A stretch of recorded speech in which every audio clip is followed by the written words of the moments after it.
The Hart family appeared idyllic on social media, a progressive lesbian couple raising 6 adopted black children through festivals and activism.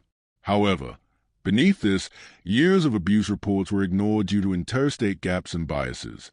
The 2018 crash, where the SUV plunged off a cliff without braking, was deemed intentional after evidence of drugging and premeditation emerged. This posthumous ruling exposed how racial dynamics in adoption may have enabled the isolation and harm.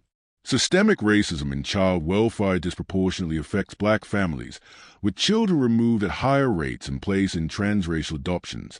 In the Hart's case, black aunts were denied custody over minor issues, while the white couple received subsidies and leniency despite allegations, fueling debates on white saviorism. The tragedy has inspired media like TV episodes and books, prompting calls for national abuse databases and bias training in CPS. Yet, controversies persist over whether the system's favoritism toward white adopters contributed to preventable deaths. The Hart family tragedy stands as a haunting example of how a polished social media facade can conceal years of abuse, systemic failures in child welfare, and deep-seated racial biases in the U.S. adoption system. On March 26, 2018, Jennifer and Sarah Hart drove their SUV off a 100-foot cliff on California's Highway 1, killing themselves and their 6 adopted black children in what a 2019 jury inquest ruled a deliberate murder-suicide, an unusual posthumous verdict that condemned the deceased without a trial, sparking debates on intent, mental health, and institutional oversights. 2 loving moms. Jennifer Hart, vibrant and outgoing. Sarah Hart, steady and supportive. 6 beautiful adopted black children. Laughter at music festivals. Heartwarming hugs captured in viral photos. Road trips across America. Social media feeds overflowing with joy, unity, and messages of love conquering hate. The Hart tribe, they call themselves, a beacon of progressive parenting in a divided world. But peel back the filter. Darkness lurks. Starvation. Beatings. Isolation. And on March 26, 2018, a foggy stretch of California's Highway 1. The SUV doesn't swerve. No brake screech. It accelerates straight off a 100-foot cliff, plunging into the Pacific's jagged rocks below. All 8 presumed dead. Accident? Hardly. A 2019 jury inquest rules it murder-suicide. Shocking. Unusual. The dead can't defend themselves in court. No trial. Just cold facts laid bare. Intentional plunge. But why? How did a dream family spiral into this nightmare? And what role did racial biases play, letting white saviors adopt black kids while ignoring their own kin's pleas? Dive in, if you dare. Subscribe now for more chilling tales. The facade gleams bright. Jennifer and Sarah, college sweethearts from conservative South Dakota. They meet at Northern State University, both studying education. Jennifer, born in Huron, a small-town girl with big dreams. Sarah, from Big Stone City, practical and kind. Their love blooms in secret at first. Coming out brings backlash. Families struggle, but they persevere. Marry in 2009 in Connecticut, one of the first states to allow it. Settle in Alexandria, Minnesota. A quiet life. Jennifer works as a nurse briefly, quits to focus on family. Sarah climbs to manager at Kohl's. Income steady, but they yearn for more. Children, adoption calls. First trio, 2006, Texas. Marquise, 8. Hannah, 4. Abigail, 3. Black siblings from Colorado County. Bio mom Tammy Sherrick. Struggling single parent. Medical neglect claims. Infected and bites. Miss pneumonia. She surrenders rights. Hopes for local placement. Keep siblings together, close to roots. But Texas CPS ships them north. To the Harts. White, lesbian, out of state, bio family overlooked. Why? Whispers of bias. Black moms scrutinize harder. Poverty seen as neglect. White couple. Trusted. Subsidies kick in. Nearly $2,000 monthly. Half their income. Rescue narrative begins. Kids arrive. Adjustments hard. But posts? Bliss. Festivals. Minnesota State Fair. Smiles wide. Hugs tight.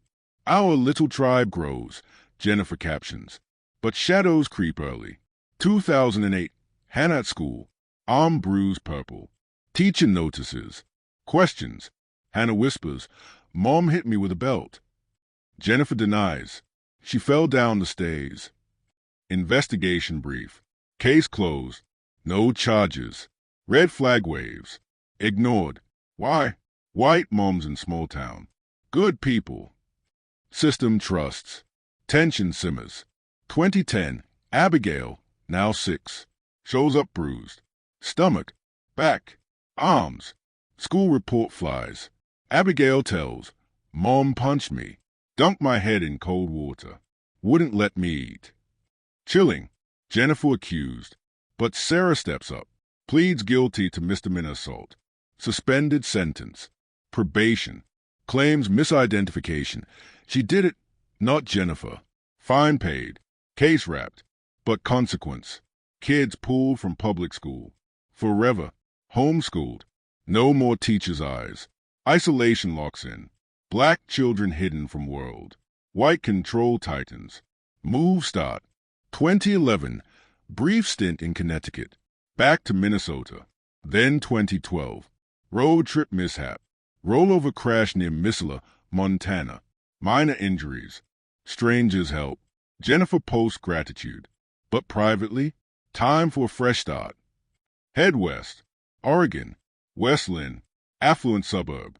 2013. Sarah lands Cole's manager job. Jennifer homeschools. No registration required. Funds flow.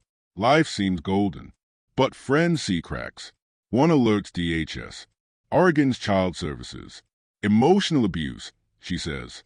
Kids must raise hands to speak. No birthdays celebrated. No laughter at dinner. Punished with tiny pizza slices. No breakfast if bad.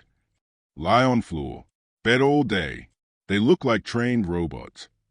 Fear in their eyes. Especially of Jennifer. DHS knocks. Interviews kids separately. They deny everything. Coached? Rehearsed? Official shrug. No immediate threat. Case dropped. Friend cut off. Blocked. Why no follow-up? Intolerance toward lesbians with black kids, perhaps, or bias shielding white families. Black biokin, long forgotten. Festivals continue. 2013, Beloved Festival. Minnesota. Tidewater Gospel. Sarah grabs Sierra's wrist. Hard. Bruises bloom. Rage over sharing food. Sierra whispers, I'm scared. Frequent grounding for talking to outsiders. Pattern solidifies. Starvation as punishment. Beatings for misbehavior. But online, joy. Hugs. Our kids thrive. Likes pour in. Viral moment. Devonte, 12. Portland protest. Ferguson fallout. Black Lives Matter. Tear stream. He hugs a white cop. Photo explodes. Free hugs sign. Millions share. Obama mentions. Jennifer beams. Our son spreads love. Fame surges. But privately, backlash claims. Threats. None reported to police. Use it as excuse. Pull back. Less public. More isolation. Black child as symbol. White moms as heroes. Bias blind society. Another move. Washington State. Woodland. Remote 2-acre plot. Woods thick. Neighbors distant. Escape the photo attention. Homeschooled still. No oversight. Black kids deeper in white control. August 2017. Midnight drama. Hannah, now 16, but looks 12. Stunted growth. Missing teeth. Jumps from second-story window. Blanket clutched. Runs through weeds. Pounds neighbor's door. Please don't make me go back. They abusers. Racist. Breathless. Terrified. Neighbors stunned. Parents arrive. Jennifer smooth. She's just 12. Having a tough time. Drug baby from biomom. Bipolar history. Lie about age. Dismisses tantrum. Neighbors uneasy. But let go. Racial slur in drug baby. Echoes bias. Black origins villainized. Devonte's desperation. Visit same neighbors. Dozen times. Begs. Can I have food? Peanut butter. Tortillas. For my siblings too. Explains. We're punished. No meals for days. Neighbors horrified. Kids thin, hollow-eyed, black bodies wasting, white hands withholding. They call CPS. Report deprivation. March 2018. Tipping point. Neighbors persist. CPS arrives March 23rd. Knocks. No answer. Card left under door. Call us. Family panics. Packs up. Flees south. March 24th. Newport, Oregon. Stop for gas. March 25th. Fort Bragg, California. Camp. March 26th. 3 a.m. nearby camper hears engine revving gravel crunch. Possible cries for help. Yukon speeds off. Pull off overlook. Stops briefly. Then full throttle. 20 miles per hour straight ahead. No turn. No brakes. 100-foot drop. Smashes on rocks. Pacific wave swallow. Bodies recovered. Jennifer in driver's seat. Sarah passenger. Marquise, 19. Jeremiah, 13. Abigail, 14. Near wreckage. Sierra, 12. Washed up on beach April 7th. Hannah's foot found in shoe. DNA confirms. Devonte, 15. Missing. Never recovered. Ocean keeps him.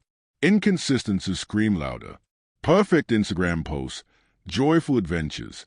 Harmonious family. But report stack. Beatings. Starvation. Emotional terror. CPS visits dodged. States disconnected. No shared database. No national alert for at-risk kids. How do they evade for a decade? Racial shield plays part. White saviors lauded. Black victims cries muffled. Bio families silence from start. Aunts like Priscilla denied over trivia. Minor slips doom black kin. But white moms. Multiple abuses forgiven. Systems blind spot. Racism embedded. Investigations ignite. CHP on scene. No skid marks. Airbag data. Vehicle stopped at cliff edge. Then accelerated. Intentional act. Not an accident, they declare. Bias exposed. How did system let it escalate? White privilege under microscope. The shocking twist unveils. Toxicology reports drop bombs. Jennifer's blood alcohol, 0.102. Legally drunk. Sarah and kids, high levels of diphenhydramine, Benadryl, some equivalent to 19 doses. Overdose territory. Sedation deliberate. Sarah's phone searches en route. How much Benadryl to cause death? Does drowning hurt? Suicide methods painless. No-kill shelters for dogs. Their dog left safe at home. Regret text surface. Sarah to co-worker. I wish someone had advised against such a big family. Overwhelmed. Adoption remorse. Pressure from looming CPS exposure. Abuse about to burst public. Twist deepens with racial undercurrents. White rescues burdened by black kids. Savior complex crumbles.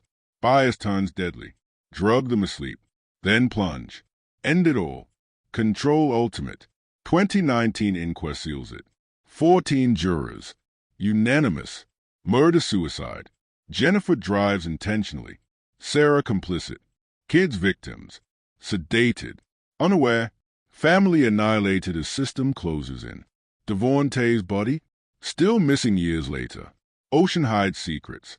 Was it all systemic failure? Interstate gaps? Or deeper? Cult-like isolation? White savior fallout? Racial injustices festering? Bio-families' untold fights? Hidden reports. Hit subscribe for the shocking continuation. Jennifer Jean Hart entered the world on June 4th, 1979, in the quiet plains of Huron, South Dakota, a town of grain silos and tight-knit communities. Sarah Margaret Gengler, later Hart, was born April 8, 1979, in nearby Big Stone City, straddling the Minnesota border. Both grew up in conservative Midwest families where conformity reigned. Jennifer, outgoing and ambitious, attended Huron High School, excelling in academics before a brief stint at Augustana University. Sarah, more reserved but determined, graduated from Ortonville High School and started at the University of Minnesota, transferring to Northern State University in Aberdeen. There, in the late 1990s, their paths crossed in elementary education classes, Jennifer aiming for teaching, Sarah specializing in specialid. Their romance blossomed amid secrecy. The Midwest social climate wasn't kind to LGBTQ plus couples. Coming out strained family ties. Jennifer's relationship with her father frayed after 2001, leading to estrangement. Sarah's family accepted but worried. They persevered, moving to Alexandria, Minnesota, in 2004, a small town of lakes and Lutheran churches. Jennifer worked briefly as a nurse, her caring nature shining. But by 2006, she quit to focus on family. Sarah rose to manager at Herberger's, then Kohl's, providing stability. Adoption dreams ignited. Unable to conceive, they turned to foster care. Texas beckoned. High numbers of children in need, generous subsidies. First set, 2006. Marquise, born December 1998. Hannah Jean, April 2002. Abigail, 2003. Black sibling from rural Colorado County. Bio mother Tammy Shurik, a young white woman struggling with poverty and health issues. Ant bites left untreated, turning infected. Pneumonia overlooked. CPS intervened for medical neglect. Shurik surrendered rights, hoping for a local black or mixed family to preserve cultural ties. Instead, the state shipped them 1,200 miles north to the Harts, white, out-of-state strangers. No consideration for extended kin. Bias at play? Black children often funneled to white homes, cultural erosion ignored. Second set, 2009. Devonte Jordan, December 2002. Jeremiah, February 2004. Sierra Maya, March 2005, often called Sierra. Black sibling from Houston. Bio mother Sherry Davis, black, lost custody amid substance abuse battles. Aunt Priscilla Celestine, also black, stepped in. Provided a stable, loving home in southeast Texas. Planned adoption, but a minor slip allowed bio mom to babysit briefly during work or boyfriend present without clearance. CPS deemed violation. Revoked custody. Siblings uprooted. Sent to Harts. Celestine fought in courts for years. Lost. Why? Black families face harsher judgments. Poverty, minor errors magnified. White couples, lenient, fit by default. Subsidies pardon, up to $1,900 monthly per set, nearly half the Hart's income. Enabled lifestyle, but Hart Tribe branding began. Festivals, activism, Jennifer's Facebook, rescuing these angels from violent pasts. Stigmatizing bio families as drug-addled. White savior trope amplified. Black origins erased. Cultural identity suppressed. No black hair care, no community ties. Bias embedded from start. The Harts briefly fostered a 15-year-old girl in 2004. Dropped her mid-therapy. Not a fit. Ominous sign. Family distance from relatives criticizing strict parenting. Jennifer's sister cut off.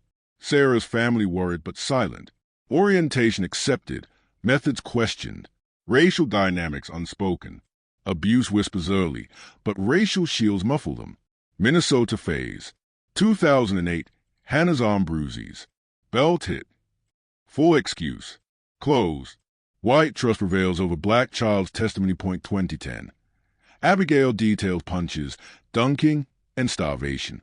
Sarah guilty, but family intact. Homeschooling veils. Black kids isolated from peers. 2012 move post-rollover. Oregon. Affluence hides. 2013. Friends DHS report. Rigid rules. Fear. Starvation punishments. Kids denying interviews. Coached. Case dropped. Bias cited. Anti-LGBTQ, not anti-black abuse, festival brews on Sierra. Rage fueled. Ignored. Pattern. Food weaponized. 2014 viral hug.